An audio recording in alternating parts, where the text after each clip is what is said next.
Yields back. The gentleman from Maryland is recognized. Thank you, Mr. Chairman. I rise in strong support of the amendment offered by the gentlelady from Georgia. As always, Ms. McBath is a woman after my own heart, because she goes right to the heart of the issue, which is the sovereignty, the integrity of our state and local governments under the constitutional system. Now, there are at least two unconstitutional features to this legislation. One is the one at issue in this amendment, which is the Godfather offer, saying that if the states and localities don't accept this dictate from on high by the federal government, then they will lose federal funding that comes from their tax dollars, along with the tax dollars of other American citizens. The other provision is the somewhat sneakier one, which purports to avoid this direct conflict with the 10th Amendment by establishing a right of state and local officials to participate in the administration of federal laws, which is very strange. Because after all, state and local employees report to state and local governments who pay their salaries, and yet this right is apparently unlimited. But in any event, we'll come to that one later. Ms. McBath says, obviously, under all the Supreme Court precedents, you've got to get rid of this Godfather offer because you can't do indirectly what you could not do directly. And I would really recommend that all of our colleagues who still care about Supreme Court case law and interpretation of the Constitution read Justice Alito's opinion in Murphy versus NCAA from 2018. And he points out that the legislative powers granted to Congress are sizable, but they're not unlimited.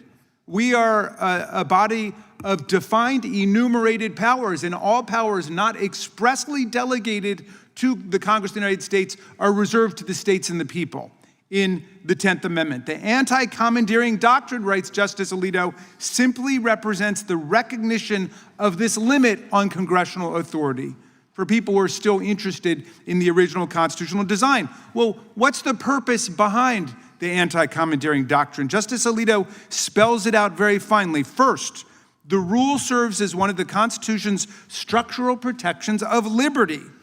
The Constitution does not protect the sovereignty of the states for the benefit just of the states or state governments as abstract political entities. To the contrary, it divides authority between the federal government and the state governments for the protection of individual freedom, the liberty of the people. Second, the anti-commandeering rule promotes political accountability because the local and state officials are elected locally, and they must be responsible to the people, not responsible to Congress or federal bureaucrats who are controlling them. And third, Justice Alito says, the anti-commandeering principle prevents Congress from shifting the cost of federal regulation to the states and localities. Will the gentleman yield? By all means. One of the questions I've got, and I appreciate your summary of the law, I disagree with pieces of it, but this bill is aiming to make it to prevent states from making it illegal from cooperating. Yes. Right? There's no compulsion. It just says you cannot decline enforcement. You cannot decline making it illegal to enforce. And as you well know, there are multiple examples of cross-jurisdictional assistances, whether it's drug enforcement, violent crime.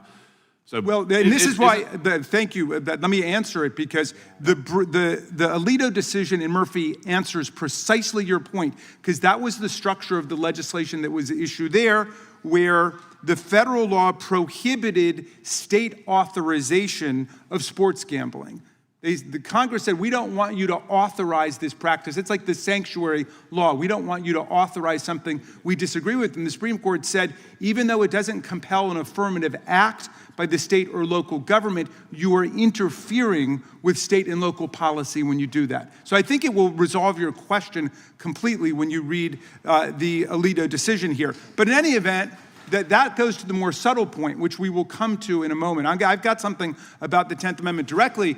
Ms. McBath's amendment is about the very clear point. Okay, so in the Brady Act case, the Congress said all of the sheriffs and local police officers and local government must participate in background checks. And the Supreme Court said you can't compel the state and local governments to use their time that way directly. It would be as if we said, oh, okay, we'll do it indirectly. If you don't accept that system, we're going to cut you off from federal funding. And that's exactly what this does. So hypothetically, could a state say to a local sheriff, you cannot hand someone over pursuant to a federal detainer? Is that legal under the ranking member's theory? Good question.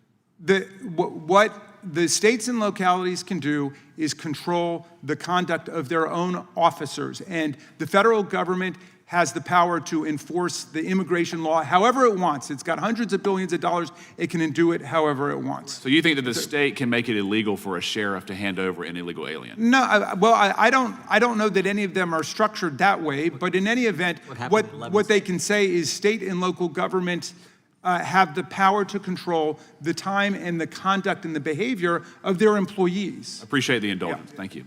That's exactly what they've done in 11 states, what you just described, what the gentleman from North Carolina just described. The gentleman from Kansas is recognized.